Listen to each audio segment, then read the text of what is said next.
The National Weather Service in Boston has issued a severe thunderstorm warning for northwestern Worcester County in central Massachusetts, northwestern Middlesex County and northeastern Massachusetts, until 3:45 p.m. Eastern Daylight Time.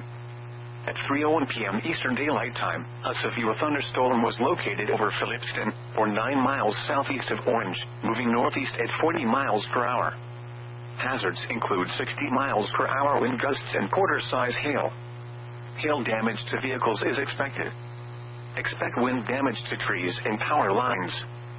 Locations impacted include Gardner, Athol, Winchendon, Townsend, Templeton, Westminster, Ashburnham, Barry, Hubbardston, Ashby, Phillipston, Royalston, and Petersham.